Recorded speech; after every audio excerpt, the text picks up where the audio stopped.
Have you ever wondered why Dom Toretto's black Charger keeps coming back from the dead? What if I told you Vin Diesel can't even drive manual, and the car represents something far deeper than just horsepower? This franchise icon hides incredible secrets. Number 20. Over a dozen Chargers were used across the franchise. Throughout the Fast and Furious franchise, over a dozen different 1970 Dodge Chargers have portrayed Dom's iconic car. Each film required multiple vehicles for different purposes. The production couldn't rely on just one or two cars. Stunt work destroyed several. Others were needed simultaneously for different scenes. Some Chargers were hero cars with perfect details.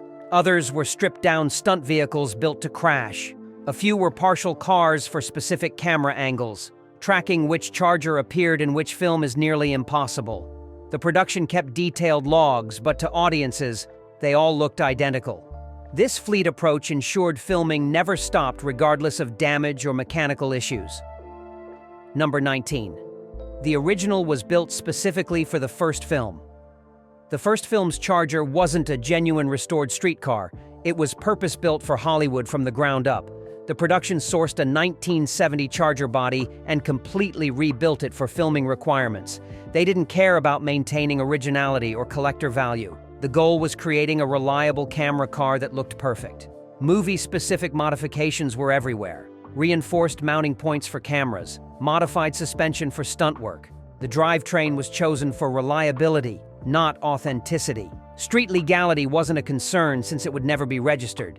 This studio-built approach gave them exactly what filming required without compromising for real-world usability. It was a movie prop first, car second. Number 18. It has a 900 horsepower blown 426 Hemi on screen. In the Fast and Furious universe, Dom's Charger packs a supercharged 426 Hemi, producing over 900 horsepower. That's the story the films tell. Reality is quite different. Most filming Chargers had far more modest engines. Some used 440 big blocks. Others had 383 or even smaller V8s. The goal was reliability and sound, not actual power. Why put expensive race engines in cars that might get destroyed? The supercharger sticking through the hood was purely cosmetic on most vehicles. It wasn't connected to anything functional. The performance Dom describes exists only in the script. The actual cars were quick, but nowhere near the monster specs claimed on screen. Number 17. Vin Diesel couldn't drive manual transmission. Here's a secret that shocks fans. Vin Diesel couldn't drive a manual transmission when filming began. He'd grown up driving automatics exclusively. This created a significant problem. Dom's Charger was supposed to be a 4-speed manual. The solution was simple but clever. They installed automatic transmissions in the hero cars Diesel actually drove. The gear shifter was just a prop. Diesel would move it for the cameras, but it wasn't connected to anything. For wide shots showing the full car, stunt drivers handled manual transmission vehicles. Close-ups of shifting hands belonged to crew members who could actually drive stick. Diesel eventually learned manual, but the early films relied entirely on automotive deception. Number 16. The wheelie scene. Took 18 takes. The iconic wheelie scene from the first film required 18 separate attempts. Getting both front wheels off the ground while maintaining control and looking good on camera was incredibly difficult. The stunt driver had to nail the throttle application perfectly. Too little, and the wheels barely lifted. Too much, and the car would flip backward. The angle had to look dramatic without being dangerous. Camera positioning needed perfection. The Charger's weight distribution worked against wheelies. They modified the suspension and weight balance specifically for this stunt. After 17 failed attempts, the 18th take finally delivered.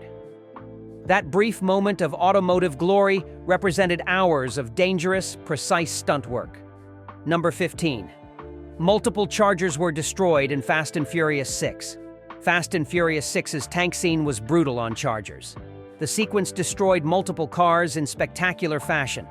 Dom's Charger gets crushed, flipped, and demolished. These weren't all CGI effects. Real Chargers were sacrificed for practical destruction. The production used less valuable cars and stunt shells, not pristine examples. But genuine 1970 Chargers died for those shots. Each destroyed car represented significant expense and loss. Some wreckage was enhanced with CGI, but the base destruction was real. The scene's visceral impact came from actual twisted metal and shattered fiberglass. Destroying classic muscle cars troubled some crew members, but the spectacular visuals justified the automotive carnage.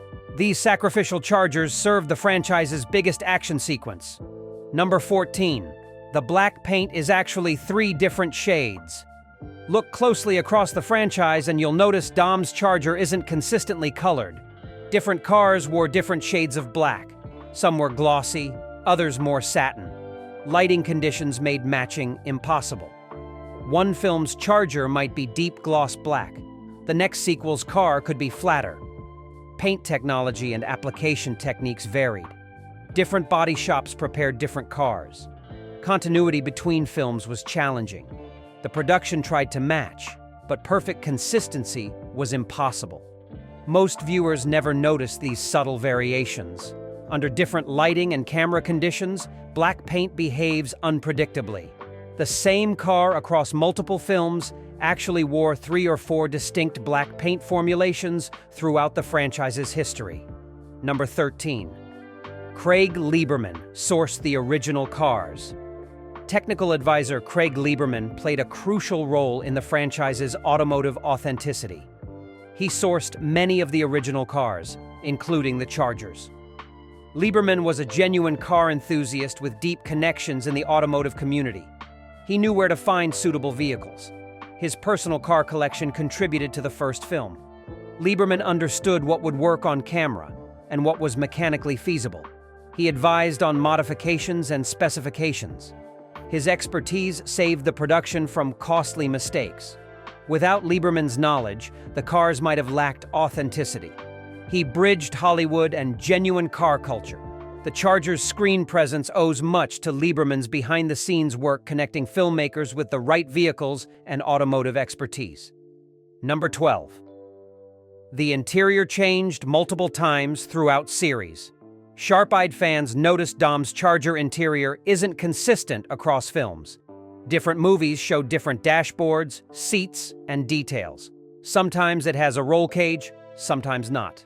The steering wheel changes. Gauge configurations vary. These aren't continuity errors, but practical necessity. Different cars had different interiors based on availability and purpose. Stunt cars had minimal interiors. Hero cars featured detailed cockpits. Budget constraints meant reusing whatever was available. Rebuilding identical interiors for every car was impractical. The production prioritized exterior consistency over interior matching. Most shots don't reveal the interior anyway, but dedicated fans tracking details noticed the changes. The Charger's cabin evolved constantly throughout the franchise, reflecting whichever vehicle was filming. Number 11. One Charger was built on a 1969 chassis. Finding 1970 Chargers became increasingly difficult as the franchise continued. For one film, the production substituted a 1969 Charger chassis. The 69 and 70 models are visually similar but have distinct differences. The grille and taillights differ between years. The production swapped front and rear clips to disguise the substitution. They installed 1970 specific body panels on the 1969 chassis. Most viewers never noticed the Frankenstein construction. The wheel openings and body lines matched well enough. From a distance, especially in action scenes, the year difference disappeared. This parts-bin approach kept production moving when proper 1970 bodies weren't available. It demonstrated the flexible approach to maintaining the Charger's screen presence by any means necessary. Number 10. The blower is real but non-functional. That intimidating supercharger protruding through the hood looks powerful. It's completely non-functional. The blower is just cosmetic decoration. It's not connected to the engine or providing any forced induction. Why fake it? Visual impact. The blower suggests monstrous power that audiences expect. Installing a real functioning supercharger would be expensive and create reliability issues. The fake blower looked right without the complications. The aggressive stance it created was worth the deception. Sound effects dubbed in post-production sold the illusion. Audiences heard supercharger whine even though no supercharger was actually working. This visual shorthand communicated power without the engineering reality. The blower represented what the car should be, not what it actually was mechanically. Number 9. Paul Walker personally chose the final Charger specs. Paul Walker was a genuine car enthusiast who contributed significantly to the franchise's automotive decisions. He had specific input on the Hero Charger's specifications. Walker understood cars deeply and wanted authenticity within the movie fantasy. He suggested certain modifications and visual details. His automotive knowledge influenced how the car was presented. After Walker's tragic death, the production honored his vision. The Charger specs he helped choose remained canonical. His input ensured the car had credibility with real enthusiasts. Walker's passion elevated the franchise beyond generic action movies. The Charger carries his influence throughout the series. His automotive expertise and genuine enthusiasm shaped how Dom's signature car evolved and was portrayed across multiple films. Number 8. The quarter-mile runs were filmed at half speed. Those breathtaking quarter-mile drag races weren't filmed at the speeds shown on screen. The production used undercranking, filming at lower frame rates. When played back at normal speed, the action appears faster. Cars traveling 60 miles per hour look like they're doing 120. This technique has been used in action films for decades. Why not use actual high-speed racing? Safety and control. Filming at moderate speeds allowed better camera work and actor safety. The cars couldn't actually achieve the performance shown on screen anyway. Undercranking made normal driving look like insane velocity. Combined with tight camera angles and quick editing, the illusion was perfect. Audiences experienced impossible speeds, while actors and stunt drivers worked at manageable velocities. Number 7. Universal kept 3 Chargers after Fast 7. Universal Studios retained 3 screen-used Chargers in their archives after Furious 7. The studio recognized their historical and monetary value. These specific cars represent different eras and uses throughout the franchise. One is a hero car in pristine condition. Another is a stunt car showing battle scars. The third has particular significance from Paul Walker's final film. Universal displays them occasionally at studio tours and special events. They've appeared at premieres and automotive exhibitions. The cars are maintained but not over-restored. The studio prefers keeping them in their screen-used state. These 3 survivors represent the franchise's automotive heart. Their estimated value runs into millions collectively, making them irreplaceable pieces of cinema history. Number 6. The Charger has died and been rebuilt 4 times.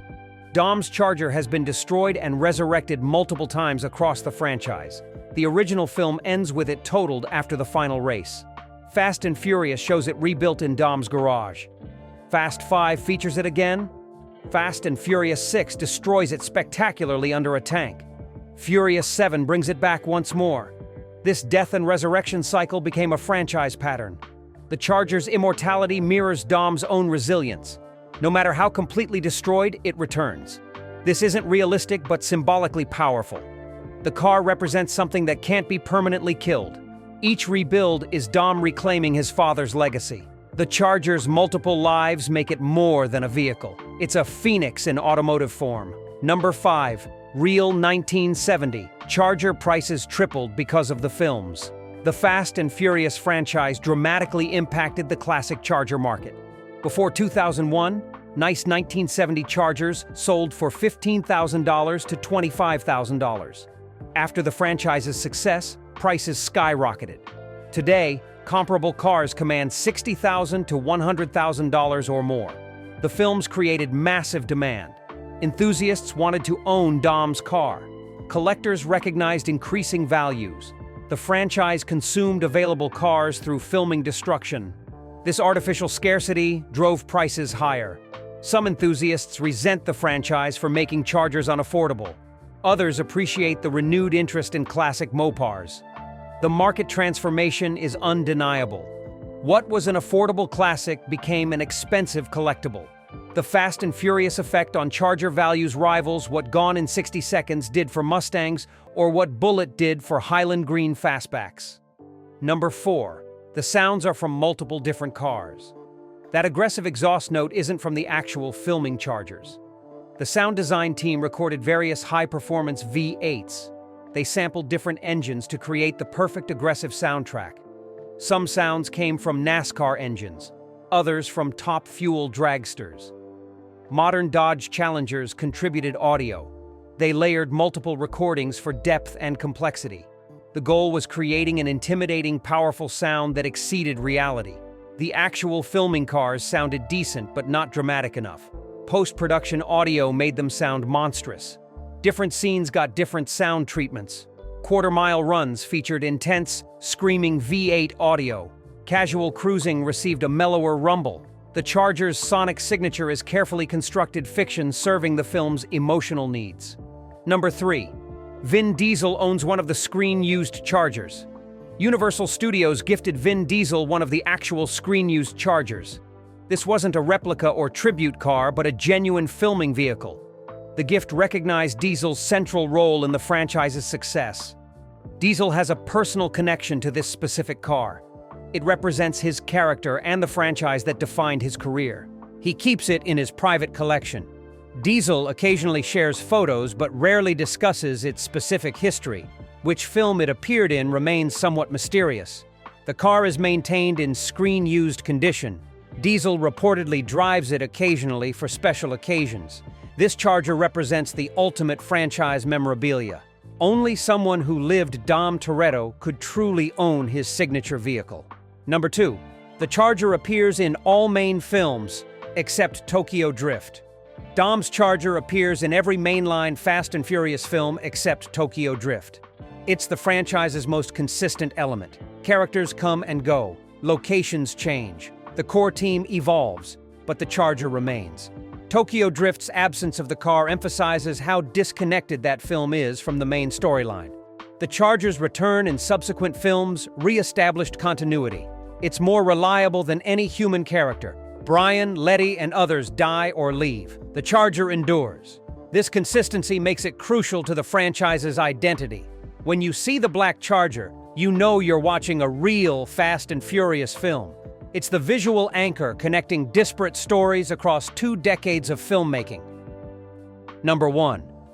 It represents Dom's dead father more than performance.